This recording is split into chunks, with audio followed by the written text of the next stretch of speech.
Claude Bertin Okala Etora, c'est un Camerounais de la région du Centre, département de l'Amofouakon, arrondissement de Mbankomo, groupement d'Ongot, village Okon.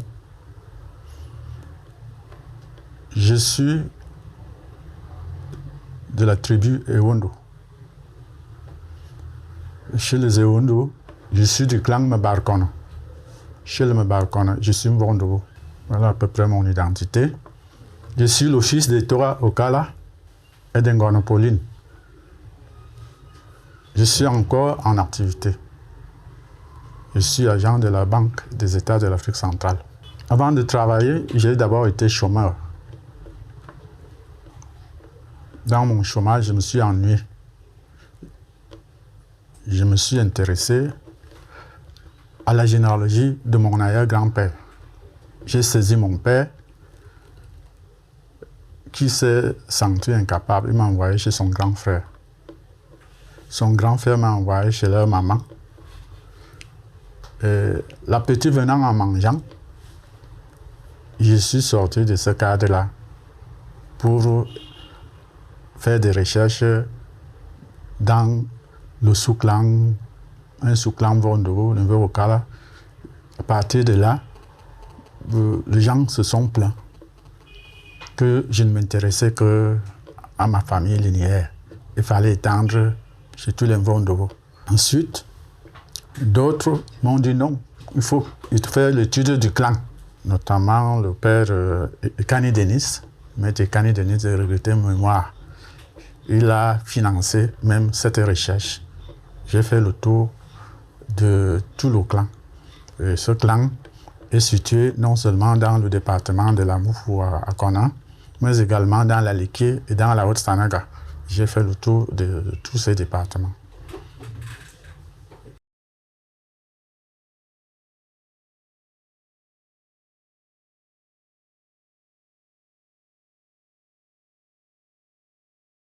Si vous savez, avec cette étude,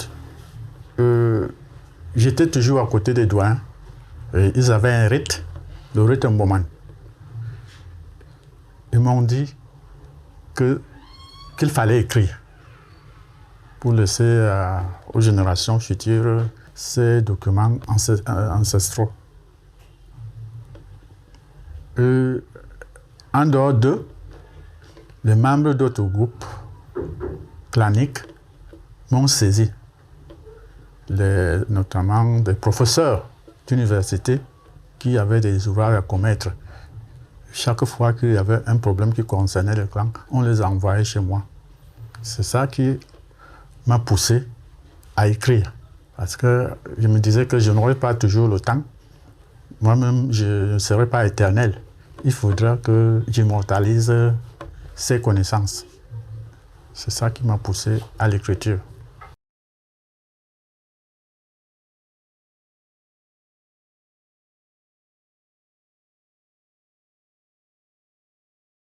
Merci. Moi, je préfère parler de curiosité intellectuelle. Moi, je ne savais pas que je faisais de la science quand j'ai entrepris de faire ces études-là. Je vous ai dit que j'étais d'abord chômeur. Je m'ennuyais et ensuite, je voulais connaître mes origines. C'est ça qui m'a poussé à faire des recherches et mon entourage m'a encouragé. Mon père était chef de village. Il me formait. Chaque fois que je venais passer les vacances, quand il tranchait les palabres, je devais être à côté. C'est moi qui lavais les verres.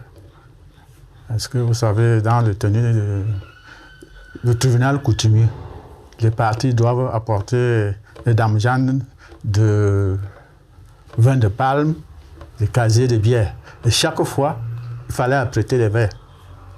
Et c'est moi qui le faisais. Donc, je suivais comment se déroulaient les palabres.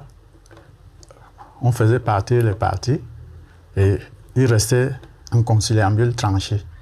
Quand ils avaient déjà trouvé le compromis et les amendes, on demandait aux parties de revenir. En ce temps-là, on sortait le vin qu'on partageait. Quand ils avaient déjà bu, ils tranchaient. Mon père tranchait en dernier ressort l'affaire. En dehors de ça, il m'amenait assister à certaines rites. Par exemple, les obsèques, les funérailles. Donc, je peux dire que j'ai grandi dans la tradition.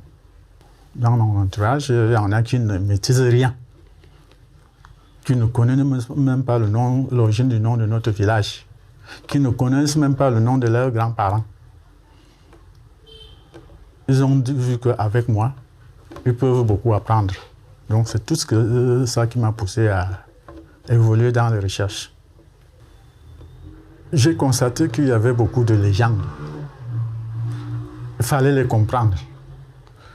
J'ai constaté également, avec la lecture, qu'on a écrit sur certains groupes.